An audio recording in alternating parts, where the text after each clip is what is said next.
and today we got to play Harmonies. Now, this game does remind me a little bit of Zool, but before we get into it, don't forget to hit the subscribe button and that notification bell, because board games are amazing, and that's what we do here at Legends of Nirvana.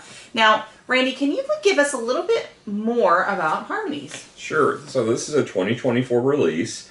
Has a Board Game Geek rating of 8.1 and a Board Game Geek rank already of 231. So it's a 1 to 4 player game. Average length 30 to 45 minutes, which is pretty accurate.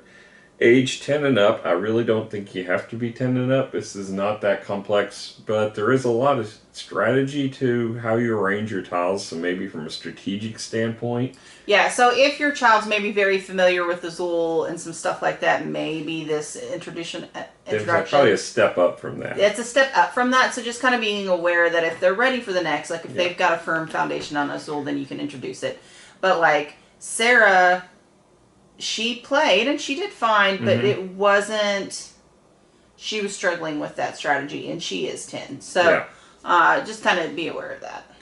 The design of this is by Johan Benevenuto. Art is by Mava de Silva, published by Libellud Games. It's an abstract, open drafting, pattern building, and tile placement game is what it's labeled. MSRP on this is $34.99, which is not bad given all the wood and the screen printing we'll get into. The price at Miniature Market and Amazon is $34.99. Card House has it in stock for $27.99, which is the place we typically order from, and they're running the best price, or one of the best prices. Tabletop Merchant actually has it for the cheapest at $26.99, so that's all the information I could find on it. Yeah, so your choice. All right, so let's talk about quality of components. You have these, instead of the Azul tiles, pretty much you have these wooden screen printed circles, I guess. They're not quite circles. They are a little bit odd shaped. They represent terrain, but yeah, they're a little bit off circle. Yeah, so, I mean, not quite as nice as Azul on that front, but it's still fine. And then you have the cards. Have a smooth finish, but it doesn't bother me because they're really good card stock, and they're kind of like tarot sized. Yeah. You also get these little, I call them the Terraforming Mars cubes. Yeah. You have those as well. These are in a amber kind of color. You have 4 that are clear that are for a special expansion add-on. Yeah. Then you have your boards, which are, I mean, they're two-sided, but they're pretty plain. They have a slight linen finish on them. Yeah. And you get a score pad. And then you get the bag that actually goes into the tokens. You put the bag into the tokens? The opposite. Okay. Overall, I mean, there's a few nice pieces. Now, as far as quality goes, I don't think there's anything to be super excited about. I'm probably going to give this a 6 for quality, because you do have the screen printed tokens. I'm probably going to go a little higher, given the fact that you do have the screen printed tokens and the price point of this. And I will also say the storage mechanism on this is really well done. They've got it's all cardboard, but they have a nice little open drawer, and it's compartmentalized perfectly for all your. Oh, well, I didn't realize that. So okay, fair enough. So I'm going to probably go 7 on this. All right, I believe you with the 7 because of the extra storage it fits. All right, so moving on to the theme. Okay, let's talk about this art. This art is breathtaking. It is absolutely gorgeous. They did a fantastic job. It catches the eye. It's definitely pretty. The cards are. And I do think thematically it fits really, really well. Yeah. You are building a terrain. You need water, you have like human housing, you have trees, you have the stone, you have the river. This is actually really, really cool. It feels awesome. Trying to create your little area. Yeah. While it's abstract, the abstract tokens form a terrain that looks like a and it has different heights. So it's almost like a Minecraft setting you end up with. Yeah, I really like it actually. I think theme wise, I mean, it's fantastic. I'm probably gonna give this an 8. Yeah, we'll stick with an 8. I think fantastic art, absolutely fantastic art. I love that you actually get to see the terrain when you're done. And you can complete the board though. Yeah, I'm probably an 8 as well. I think the iconography on it with showing the terrain on the card is easy to understand, very well done, and the animals are like almost well, they are highlighted. They have like a line around them to you call them out on the art. So each card represents a different animal, which I thought was really clever. It's just very vibrant colors. Everything about this, I like the art, and yeah, I think it's worth an 8. Okay. All right. So moving on to the rule book. Randy, how was it? It's actually really short read. It's 12 pages long. It's got a cover that matches the Oh, box. I like that. Yeah. That artwork on that is Yeah, really matches awesome. the cover. The first 2 pages just talking about the setup, which takes no time at all, and it's Especially if you're familiar with the Zool, because you've got your circle of ones that you're pulling from. That just makes it very straightforward. unless you're trying to assume the other side of the board, which is the solo play board, is your 2-player side, which is what I did when we did our playthrough. Oops. But yeah, I mean, it would have it's been the same easier. play. It It's would the have been same play. It's just it would have 3 been instead of 5. Yeah, it would have been easier with the 5. Yeah, so there's 2 sides to that board. Just make sure you're on the right side. So it goes through your typical turn, which there's basically one action, which is drafting the tokens, which we'll get into gameplay, and then some optional actions you can take. And then, how to score the cards, and, how you want to arrange your terrain for the cards, and how each of the different terrain types score. And they have this really well done cheat sheet card, which has all that in iconography right here. It shows you on both sides, because there's different scoring for the water on the 2 sides. The others are all the same, but the water scores slightly different depending on which side of the board you're playing. And then it's got in here the Nature Spirit cards, which is the add-on that you can do with the clear tokens, and it basically gives you a permanent scoring that's your own private scoring. Mm-hmm. And then 1 page of solo rules. It's not very well fleshed out. This is not going to be a real fulfilling solo game. It's basically try to achieve a certain score, and you do well done, pat yourself on the back if you get it. So I don't think I'd want to play this solo, but 2 to 4 we'll get into how we feel about that. I mean, it probably wouldn't so bad as an app. Like, I would play it solo as an app, maybe. But yeah, as far as the rule book, I think it does a good job. Somebody's already bent it up on me, I just realized. So I'm going to give it a... More than me. I'll give this probably a 9. I think it does a good job to get you into the game quick. Okay, alright, so moving on to the actual gameplay, we actually did a how to, or how to play with the wrong side of the board. But apart from that, everything else is fine. So if you want to watch that, there'll be a link, and we'll... Yeah, so we're just going to go over brief rules real quick. Just like in Azul, you're going to pick a pile, you're going to put them on the board. The thing about it, differently from Azul, is you're taking the whole entire unit. You can place them anywhere that you want, okay, on the board. So you're not restricted by, like, you have to play next to another spot. You have to play on the hexes, obviously. Well, yes. All right, and then the other piece of it is that as you're building your terrain, you want to complete maybe your card. So you're going to draft a card. That's an optional. You don't. The only thing you have to do that's mandatory is take the 3 tiles from one bucket. In your turn. Then you can choose to take a card or not take a card. I will take this. I don't know why. It seems like a thing to do. And then that will be the end of my turn. You will take your tokens to fill that card. Right. And if you get those...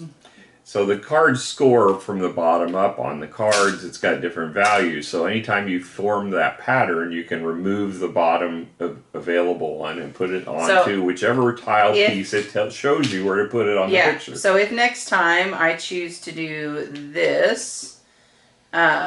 then when this comes along, I can do this because I've got that going on, and that would free up. You have to put it specifically where it shows in the picture. In this case, it was on the yellow, so you can choose where you put, where you put your tiles. But if you want to make those formations, you can't use that same tile multiple times for that one shape. Now you can take the rest of them and use them, so you can, piggyback by placing additional yellows around the green in that case, and it would work fine. So yeah, but that's basically all a turn is just draft, place, and choose a card if you want to choose a card, and then remove those Yeah. cubes off the cards that you qualify for.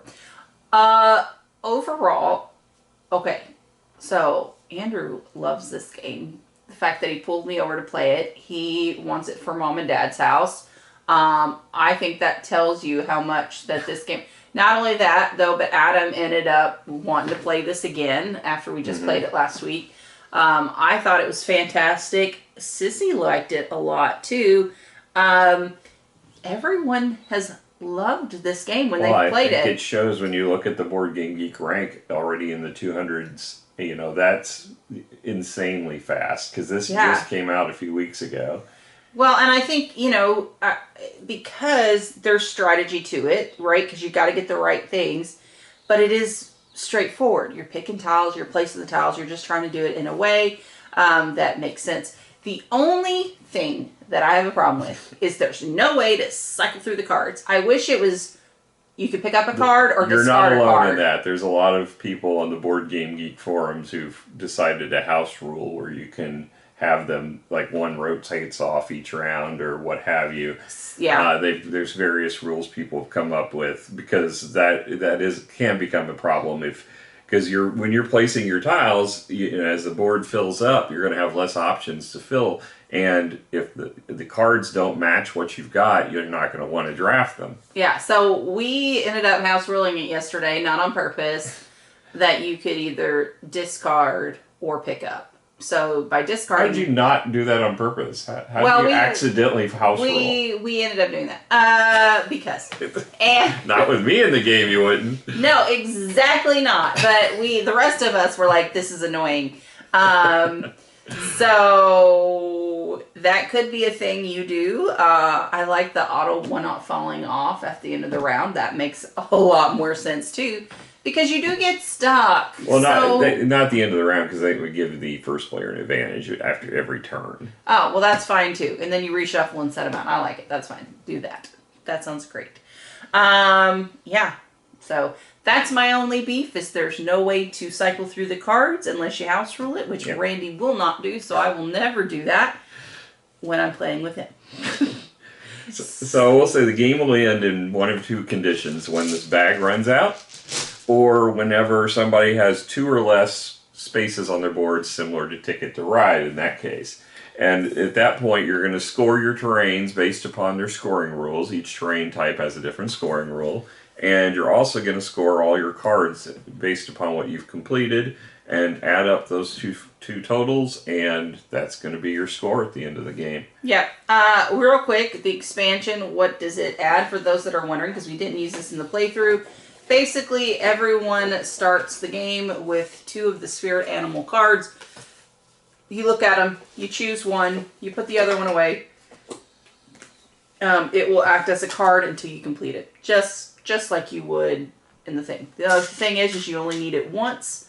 Yeah, so not a huge expansion. However, the point value on the tops are quite extraordinary. So this gives me 2 victory points per blue tile I have, which can add up quite significantly. All the other ones are just as much, like a certain tile gives you a lot more victory points, or a certain collection, significant amount of victory points. So these will really up the victory points if you can get it placed, unlike Andrew, who doesn't know how to read the structure of the tiles that were out there. He was supposed to be a straight line, and he made a corner. And I was like, Andrew, that doesn't work. And he's like, what? I was like, Andrew, it's in a straight line. Placement matters. And he was like, oh, man. So. And I will point out, you can only hold 4 of these cards at a time. So you want them to fill up or clear out so you can remove them and get another scoring rule in play, ideally. Because they don't penalize you at the end of the game for any you haven't completed. But, at least it gives you more options to score the more cards you have.